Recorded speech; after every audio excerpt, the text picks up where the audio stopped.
नमस्कार। इजराइल और ईरान के बीच का टकराव एक बार से फिर दुनिया की सुर्खियों में खबर आई है। इजराइल ने ईरान के 6 आर्मी ऑफिसरों को मौते घाट उतार दिया, लेकिन यह सिर्फ एक सैन्य कार्यक्रम नहीं है। इजराइल ने खबरें के बाद बल्कि इसके पीछे छिपे संदेश कई ज़्यादा गहरे और गंभीर हैं। जिस तरह से इस पूरे घटनाक्रम को अंजाम दिया गया है, इसमें इजराइल ने एक बार फिर से साबित करने की कोशिश की है कि वह अपने दुश्मनों को उनके घर के अंदर तक जाकर मार गिराने की क्षमता रखता है। यही बात आज ईरान के लिए सबसे बड़ी चुनौती बन गई है। ईरान के इन 6 अफसरों की मौत उनके सिर्फ तेहरान की सेना तक सीमित नहीं रहेगी, बल्कि इसके सीधा असर पूरे विश्व एशिया की राजनीतिक पर भी देखेगा। सवाल यह है कि यह क्या अब ईरान चुप बैठेगा या सिर्फ जवाब देगा, क्योंकि इतिहास गवाह है कि ईरान कभी भी अपने सैन्य अधिकारियों पर हुए हमलों को हल्के में नहीं लेता।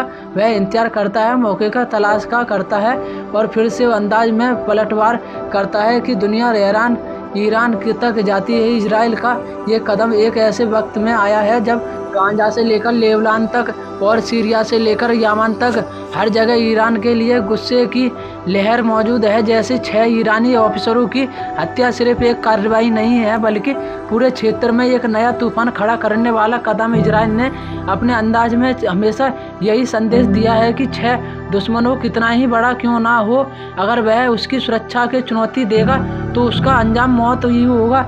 लेकिन सवाल यह भी है कि क्या इस बार इजराइल ने बहुत बड़ा दाव नहीं खेल दिया, क्योंकि जिन 6 ईरानी ऑफिसरों को मारा गया है उनमें से कई ऐसे नाम शामिल बताए जा रहे हैं कि जिनका ईरानी सेना में विशेष प्रभाव था। यही सिर्फ 6 लोगों की मौत नहीं, बल्कि एक तरह से ईरानी तक पर सीधा हमला है। अब हालत यही है कि ईरान को किसी ना किसी तरह से जवाब देना ही पर होगा। उसके पास 2 रास्ते हैं, तो वही सीधे इजराइल को निशाना बनाए या फिर उसके सहयोगियों पर हमला करके संदेश दे। लेकिन दोनों ही रास्तों में दुनिया के चिंता बढ़ने तय है, क्योंकि अगर ईरान और इजराइल आमने सामने आते हैं तो इसमें सिर्फ 2 मुल्क नहीं बल्कि पूरा इलाका खींच जाएगा। दुनिया के ताकतवर देश भी इस पूरे मामले को लेकर चिंता में। अमेरिका हमेशा की तरह इजराइल के साथ खड़ा नजर आ रहा है, लेकिन उसके पीछे इस पूरे क्षेत्र से जुड़े हैं वही रूस और चीन जैसे देश इस मौके का इस्तेमाल अपने करना चाहेंगे। और यूरोप के देश जो पहले से युद्धों पर और संघर्षों से थक चुके हैं, उन्हें भी इस टकराव का असर झेलना पड़ेगा। ईरान के भीतर भी इस घटना के बाद माहौल बदल चुका है और आम जनता से लेकर आधुनिक नेतृत्व तक हर कोई यह सवाल पूछ रहा है कि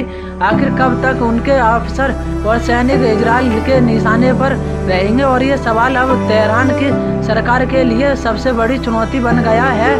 क्या वह चुप रहकर अपने अफसरों की मौत को सह लेंगे या फिर इजराइल को ऐसा जवाब देंगे कि आने वाली पीढ़ियां इसे याद रखेंगे। इजराइल का अंतिम विश्वास इस वक्त अपने चरम पर है। इसे लगाता है कि उसके पास सबसे आधुनिक हथियार है, सबसे मजबूत खुफिया नेतृत्व है और अमेरिका की छाताएं हैं। लेकिन इतिहास यह भी कहता है कि जो मुल्क अपनी ताकत पर बहुत ज़्यादा भरोसा कर लेता है, उसका पतन भी उतना ही तेजी से होता है। सवाल यह है कि क्या इजराइल ने भी वही गलती कर दी।